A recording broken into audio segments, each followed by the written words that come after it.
So if you got your paperwork, go want to turn over there. Psalm 128. 128. We're going to go over the calendar at the end of tonight. Don't let me forget about that. So, because I want to hit y'all with all the June happenings and maybe some July happenings as well. So we're going to look at, where are my notes at here? We're going to look at Psalm 128 tonight, and I have really been enjoying chewing on this one this week, because this psalm right here lets you in on one of the purposes of why you're created. One of the branches of worship, if you will. Let's read through it. We're just going to go straight through it one time. So it says, "Blessed is everyone who fears the Lord, who walks in his ways. You shall eat the fruit of the labor of your hands. You shall be blessed, and it shall be well with you. Your wife will be like a fruitful vine within your house. Your children will be like olive shoots around your table. Behold, thus shall the man be blessed who fears the Lord. The Lord bless you from Zion. May you see the prosperity of Jerusalem all the days of your life. May you see your children's children. Peace be upon Israel." So this is, obviously kind of written in the voice of, like, to a man, but obviously there's an application that works for men and women alike. But he starts out with blessed is everyone who fears the Lord. Now, who's got something other than blessed in their Bible? Anybody got something? Does anybody's Bible say something other than blessed is everyone who fears the Lord? Mine says, "How happy is everyone who fears the Lord, who walks in his ways." Okay, happy. How happy is everyone? Anybody got something different than blessed or how happy? No? Okay, yeah. Blessed or how happy is everyone who fears the Lord. I really want to think about this psalm tonight, just in the context of happiness, because we live in a world of depression and anxiety and just constant stress and turmoil going on inside the head, between the ears, every single day of the week. It seems like everywhere you turn, there is some sort of depression, or there's some sort of problem going on.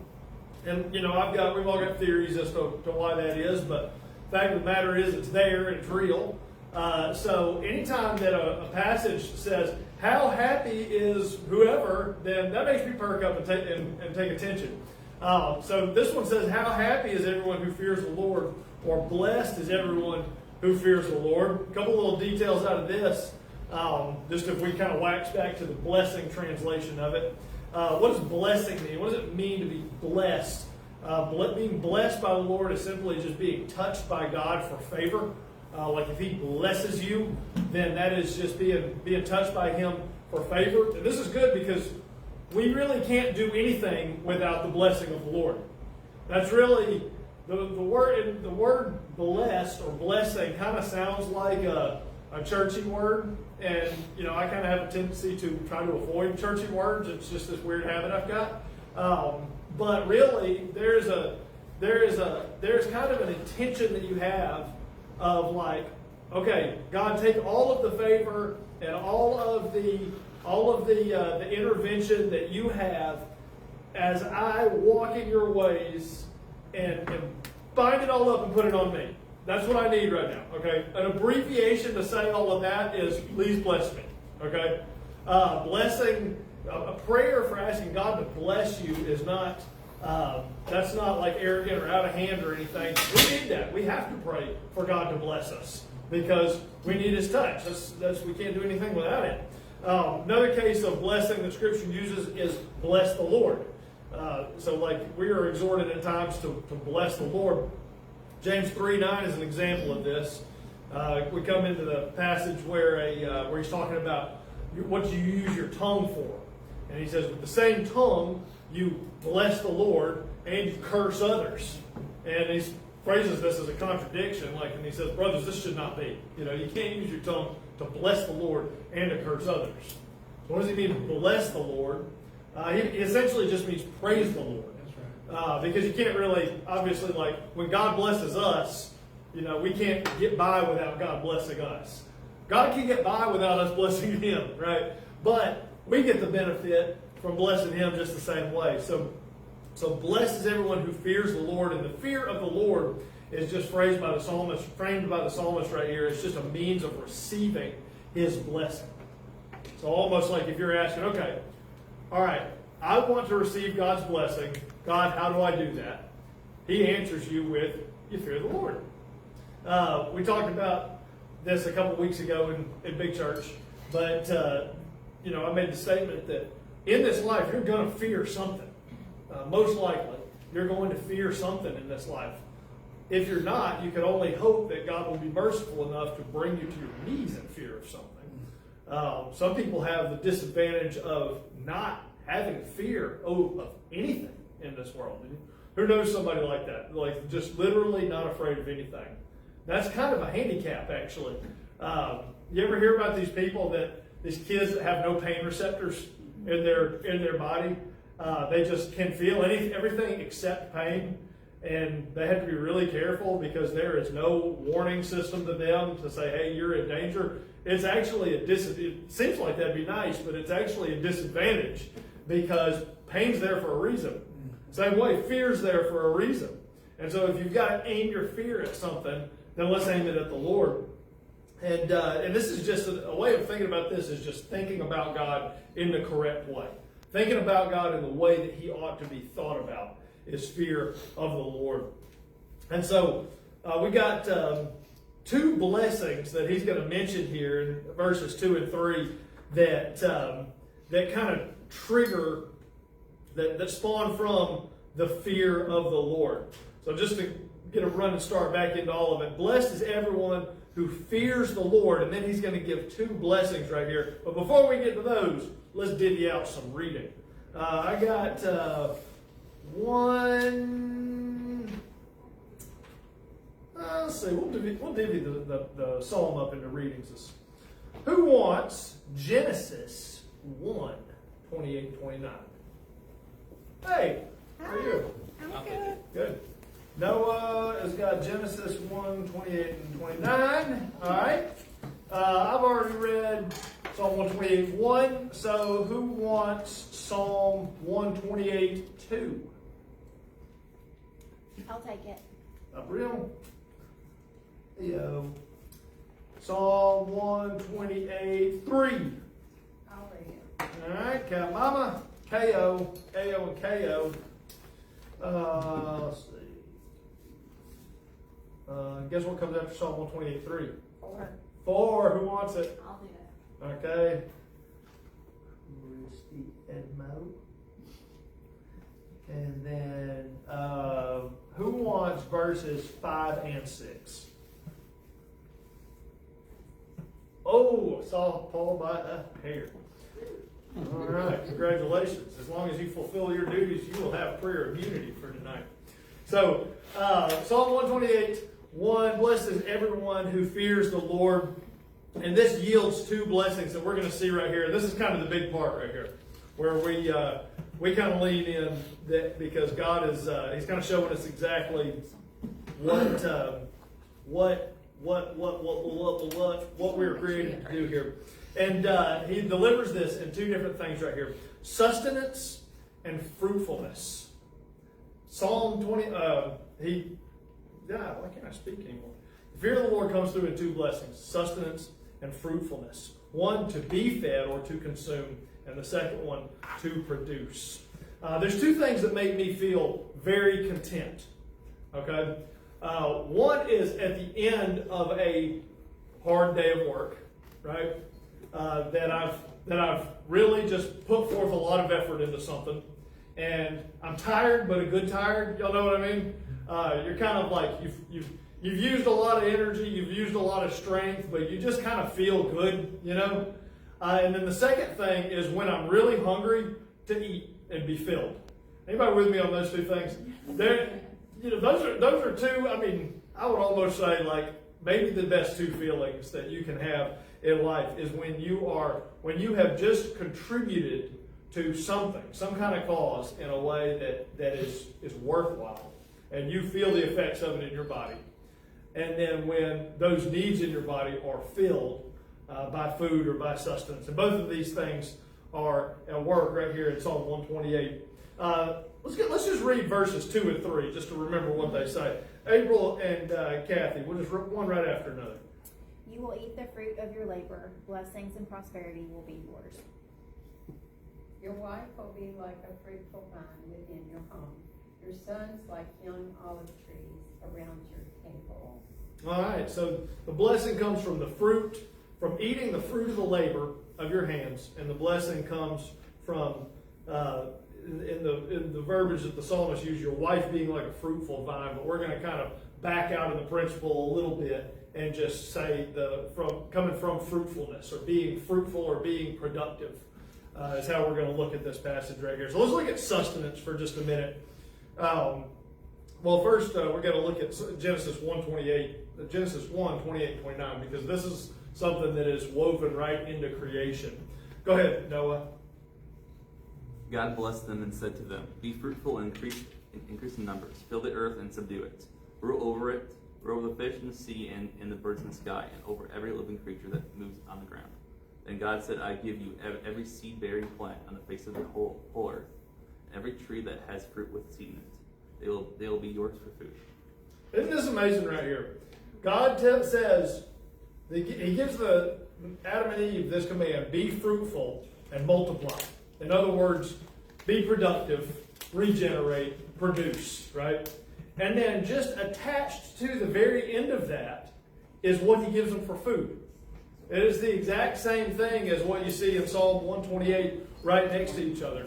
And then we go on and see Adam taking on his role as a gardener and being effective at it and producing out of this call that God puts on his life. And I love this point right here. I don't know who was the first one to make it for me, but I love this point the first time I heard it, that work was not after the fall, but before the fall. Adam didn't sin. Adam and Eve didn't sin and turn from God, and then God cursed them with work, right? He blessed them with work before the fall. And the fall made the work hard. He cursed the ground.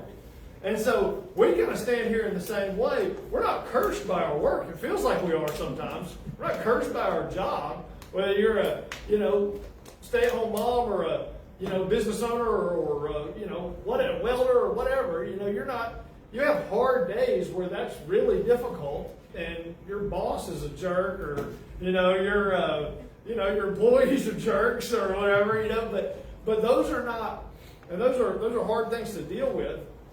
But you're not being cursed with your work. What you're seeing is the effect of the fall on your work, on something that initially was good. But humans are miniature factories. We process fuel, and then we produce things. And this is where happiness and God's blessing lies.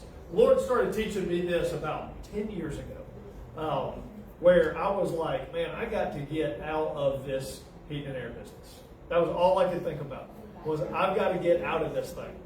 And I was discontent in it. I was, every day was a drudgery. I was like, I hate this. I got to quit. I got to get out of this, something like that. And I started kind of thinking, okay, maybe I ought to go down this ministry tunnel, right? And what the Lord did, though, is instead of pulling me out of that right away, He taught me to see the blessedness of it. And He taught me to be content in my work first. And then to move on to the other part of the calling that He had for me. And man, I thank God for that so much, because now I have a whole new perspective when I look at my work. And now I actually enjoy it. And that wouldn't have been there if He would have just bailed me out right away. And God does that with us sometimes. He'll bring us through things and teach us things about Him that we didn't know before. And what He was showing me right there is like, you're created to produce in this way. And you need to see that instead of being sprung out of it. Yesterday we got out to a job in Pelham that we've been working on, and Bryson's working with us for the summer. And so Bryson got out of the van, and he had got his tool backpack on and his lunch in his hand. And he goes walking inside, and it's like something hit me. I was like, it's just what he's created to do. You know, I mean, maybe not heat and air, maybe not in a building or whatever.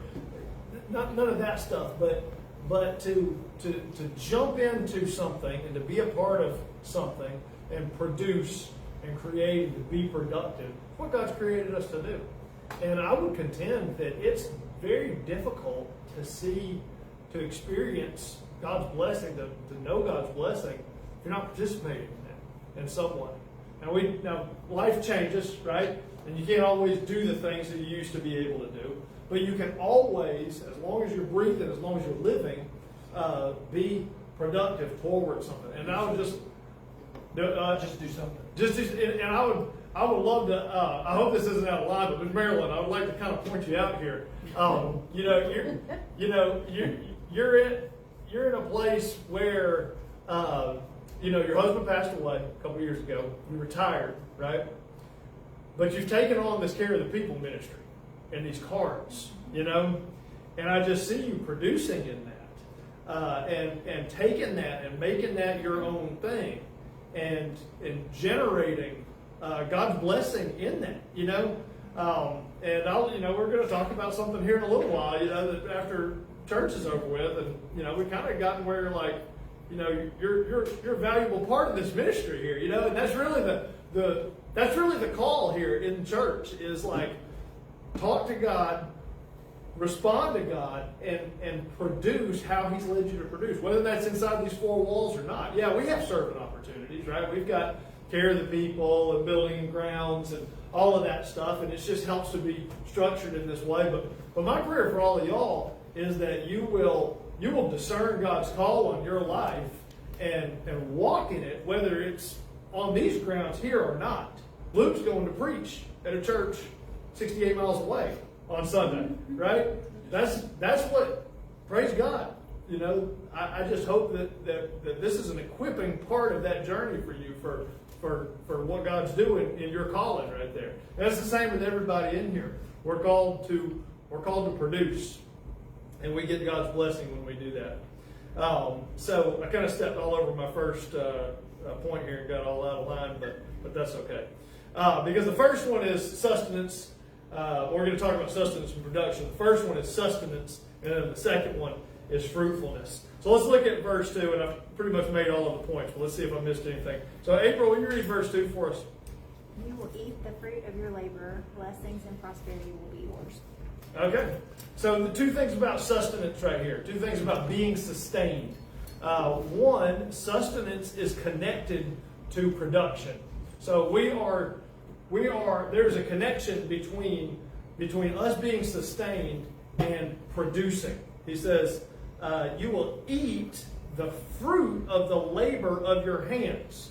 In other words, your hands are doing the work, and there's fruit that's coming from that.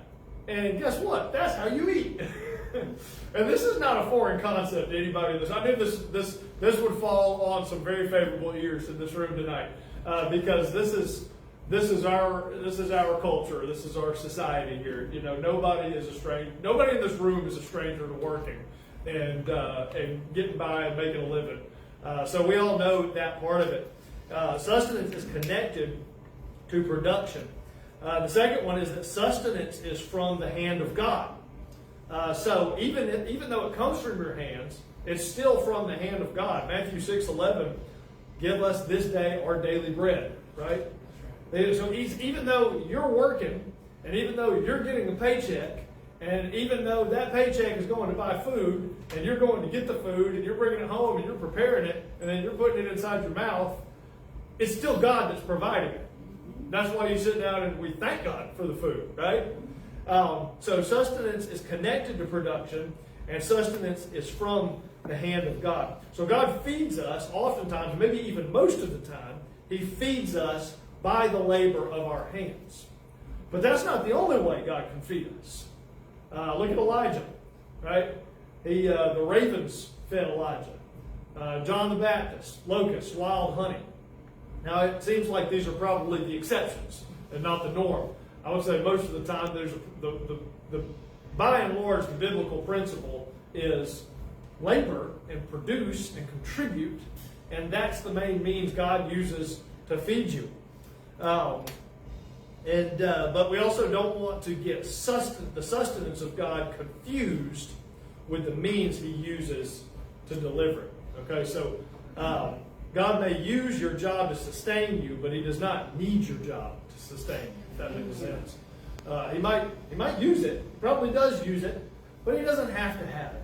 And we get kind of messed up on this sometimes, because what happens when you get fired or you get laid off or something, and you get all in a worry, you get all in a tizzy about it. But God doesn't need that to feed you. He doesn't need that to feed any of us. He's got something worked out. He's got a plan. He's got a means. He's got this whole process lined up, and it's on us to just lean back on Him and trust Him. Well, given those examples, it made me think. When we do it the way God's told us to, we eat better too. Yeah. Yeah, He took care of them people. You know, there's manna from heaven and quail, but really, when we do it God's way, we get to eat better. Yeah. It's better for us, you know. Yeah. Yeah. I'd rather have that than locust and honey. Yeah. It's yeah. more filling. It's more filling and more Yeah. satisfying. Yeah, that's right. Yeah. Yeah, and my mom used to say, my mom or my dad, one, used to, when I made a peanut butter and jelly sandwich, they would say, it tastes better if you make it yourself. And I made it myself. I didn't like that, you know. I didn't really care for that. So much rather it just be delivered to me. And, I'm gonna use that one next time. yeah. Hey, look. Hey, do peanut butter and jelly sandwiches taste better when you make them yourself? What's that? Never mind. What'd you say? They taste better when you make them yourself. Oh, okay. All right. Well, there you go.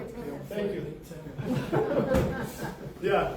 I used to eat it and I was like, I don't know, it tastes the same to me. You know. But it tastes better with a glass of milk. That's right. Yeah. There's an example. Who sustains your children? You or God? Because they don't work. I mean, for their food, they do. You might make them do chores around the house. You might make them, you know, keep up with their stuff or whatever. But they're not getting a paycheck. You know, they don't have a W-2 that they're getting. They don't go to the grocery store themselves. You might drag them there, you know, but God's sustaining them through your hands in the same way that He does with us. This is one of the biggest blessings, is when God just sustains us, and we got to remember that. You go back to the manna example. These people hated the manna after 40 years of it. Yeah. They were like, I cannot look at this manna anymore, and they're kind of chastised for that, right?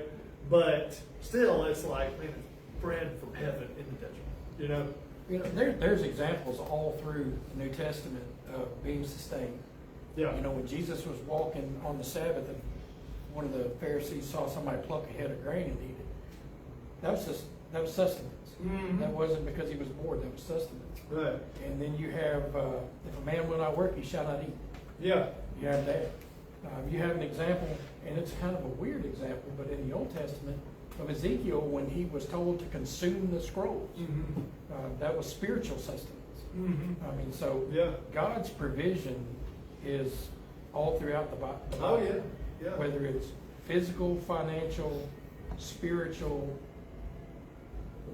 or, you know, just nourishment. Yeah. It's all throughout the Bible. Yeah. God's sustenance is all throughout the Bible. Yeah. Yep. Yep. That's right. Yeah. Sustenance. And then the second part of this is fruitfulness, and that's in verse 3. So, Cat Mom, will you read verse 3 for us? Your wife will be like a fruitful vine within your home. Your sons like young olive trees around your table. Okay, so God sustains us, and then He also allows us to produce. And then, of course, the topic that's right here in front of us is, you know, men, your wife being like a fruitful vine within your house, and your children being like olive shoots around your table. So, just a picture of just having a strong, healthy family that grows up and then continues to produce and continues to be part of it. And yes, that is a huge blessing, like no other. Just having just having a family, huge blessing. But it's not the only way that we have a blessing from God. Some people are not called to that. Paul's really clear about that. He's like, some people are just simply not called to this type of lifestyle. Some people are not called to marriage. Some people are not called to family, to having a family. There's a lot of other ways that we can be fruitful. What are some of them? Share the gospel. Yeah. Share the gospel. Production in evangelism. Yep. What else? Just helping others. Yeah. Okay. Production in Kind of be discipleship. It discipleship. goes right after that, but Production, being productive in discipleship. Yeah. Some other ways to be productive.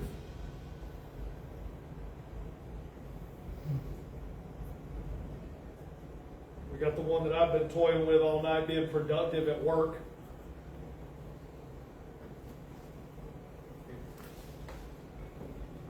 I know a man in Tennessee, he has a ministry. Mm-hmm. It's called Journey into Hope. Mhm. And he completely changed my outlook and opinion on foreign ministries. His name's Richard Taylor, and he is a single old kind of hippie guy who lives alone in a little bitty shack of a cabin, but builds multi-$1,000 guitars by hand for these country singers in Nashville. Okay. He lives off bare means to take the proceeds from that money to the Dominican Republic Mm. and dig wells, Yeah. just so those people can have fresh water. Yeah. Wow. And that just, it blew my mind, standing in the bathroom, washing my hands. And he said, there are people who would drink that. Mm. And it changed my perspective on everything. Yeah. Because he dedicated his entire life to be fruitful for the Lord. Yeah. Yeah. I mean, is that not the calling that we all have? I mean, you see, that's New Testament mentality there. That's Acts mentality. That is the calling that we all have. God owns our money. Before we even earn it, He owns it, and we should be so generous as to be willing to have that kind of lifestyle. Now, that's for every person to weigh and determine. But this always comes up when the tithing conversation pops up. It's like God wants all of it. Like you read through Acts and the Gospels and the Gospels and Acts and the epistles, but like God doesn't want this 10%. He wants all of it. Now I practice tithing because it's helpful to me. But New Testament giving is that right there. All in. Yeah. But to be the point is that in a couple I put productive at work, productive in the arts. Some people are productive in the arts, productive in recreation, even productive in discipleship, productive at work. Everything that we do, we're producing, we're generating, and to be fruitful is fulfilling. It's what we're created to do. So it's a good thing to be productive and to be fruitful. And so he closes this whole thing out, verses 4 through 6, with just a few words of blessing right here. Let's see. C.E. Christie. I was like, who's C.E.? Verse 4, Christie. In this very way, the man who fears the Lord will be blessed. So in this way, the man who fears the Lord will be blessed. He spends a couple verses building the case, and then he goes back and says, if you want to be blessed, then do it in this way. Approach life in this way. Fear of the Lord involves seeing Him at work in our daily lives.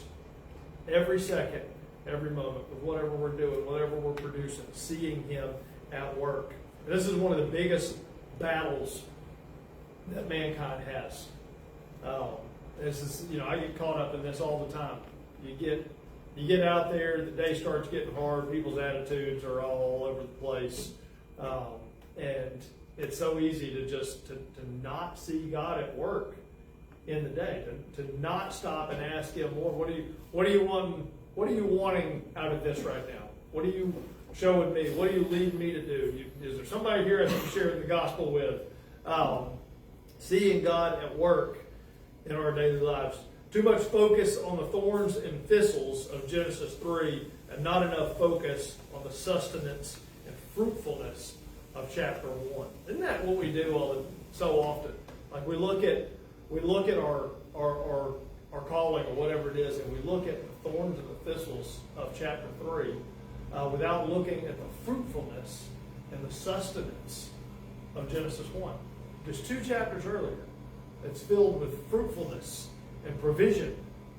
And you might say, well, yeah, but look what happened. The fall happened. Man rebelled against God and just wiped all of that away. That's what Jesus is doing, is rebuilding that, restoring that, allowing us to walk in a newness of creation. And one day that's going to be complete. That's going to be 100% done, and we won't have any of the effects of the fall. But for right now, what Jesus offers us is you can walk in this renewed creation right now. Day by day, moment by moment, second by second even. Just keep turning to me, and keep letting me do it, and keep letting me build it in you. And you'll receive this blessing. And he wraps it up with verses 5 and 6 that Paul is going to handle for us. The Lord bless you from Zion. May you see the prosperity of Jerusalem all the days of your life. May you live to see your children's children. Peace be on Israel. And that's a big amen right there. And that is the hope of the Lord for us, is that we would see, just be prosperous. That we would enjoy His sustenance. That we would participate in building alongside of Him, whatever He's called you to do. So, thoughts, comments? I have one. Yes. Whenever you said we need to see God at work in even the smallest things, Mm-hmm. I dealt with that several years ago, and I've gotten to where I include that as a part of my prayer. Lord, let me see you at work, even in the smallest things, even in ways other people won't. Mm-hmm. Just because He really has built through all the things that I've been through, especially the last few years. You have to celebrate the will. Mm-hmm. So, you can see Him at work in huge, miraculous things and go, oh, that's God. But whenever you really stop and go, oh, well, I may be the only one that sees that, but that's still God. Mm-hmm. Yeah. Yep. Maybe just for you. Mm-hmm. Yep. I want to go back to verse 2, especially the first part of it there. When you eat the labor of your hands. The labor of your hands is way more than just getting dirty and working. Mm-hmm. What you were talking about, all the different examples. I was just sitting here thinking about walking in your calling. Walking in your calling, if you walk in your calling, that's a labor. Mm-hmm. That's a job. Oh, yeah. I spent a lot of years running from mine. A lot of energy and a lot of effort batting for the enemy's team. Yeah. And that was easy. That was a cakewalk compared to walking in my calling. Yeah. It's by far the most difficult thing that I've ever done. But at the same time, it says, you shall be happy and it shall be well with you. Yeah. Even though it's the most difficult and challenging thing that I've ever done in my personal life, I've been more fulfilled, more satisfied. I never thought that I would ever be able to be fulfilled and satisfied, frustrated and confused all at the same time. Mm-hmm. Frustrated at, why am I not getting to do what you called me to do? Yeah. And confused about, are you sure this is what you want me to do? Uh-huh. Because I've testified many, many times that every morning when I look up, I look in the mirror and say, there's no way that you've chosen me this path. Yeah. There's no way. There's got to be somebody better. And what I've learned is one of my passions in my ministry is praying with people. Yeah. I'll pray anytime, anywhere, any place about anything. I don't care. I'm unapologetic about it. But one of the most difficult things, I will pray for blessings on other people. I'll pray for healing in their own life.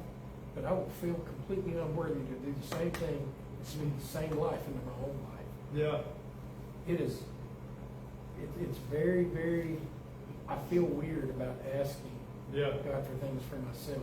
Mhm. When the fact of business is if I can't keep myself spiritually fed, spiritually nourished, and spiritually healthy, how can I expect to pour out of an empty cup into somebody else? Yeah. Yeah. So it's very important that we learn how to pray for ourselves. Yeah. You have to pray for yourself first. Yeah. Because, if you're not, the first thing out of your mouth when you pray is, God, you got to clear the path with all this dumb stuff I've done today. Yeah. Your prayers reach the ceiling tiles and bounce back down Mhm. because there's that barrier of undealt with and Yeah. unrepentant sin. Yeah. And, the next thing you need to be doing is, God, you got to keep on working on me. Mhm. I need help today. Yeah. I need help right now. Yeah. And again, it's another one of those things that I tell people all the time that it's hard to choke down in my own life is God will give you just enough of what you need to get you through today. But the fantastic thing about God's just enough, it's always more than Mhm. Amen. Yeah. always. He's never left me Yeah, and wondering what next. And that's not name it and claim it. No, we kind it's of not. bristle a little bit when we start talking like that. I need to pray for God's blessing on my life because we're like, oh man, here I go. I'm starting to become one of those people. But that's biblical. You've got to do that. It's like God is the life support. Asking for God's blessing is plugging into the life support. Well, you see all throughout the Old Testament where Moses, Noah, Abraham, David, all these men of God, when they get into a pinch, the first thing they do is remind God of His promise to them. Mhm. And that's, there's no, I may want 1,000,000, but God gives me 100, and Yeah. I only needed 99. That's it. Yeah, yeah. I still got a $1 blessing at the end of it. It may not be what we think it ought to be, but that's still His blessing. All righty. Well, let's see. Any other comments to throw in there? Well, this is actually our first Wednesday since new prayer list came out.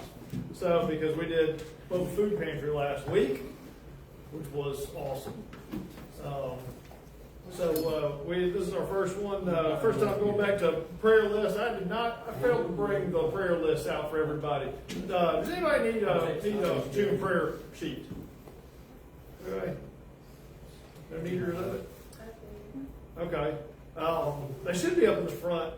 Just swing by and grab one before we leave. But I guess we go ahead and kill the video there, and then get into our prayer time. So, what all we got to pray about tonight?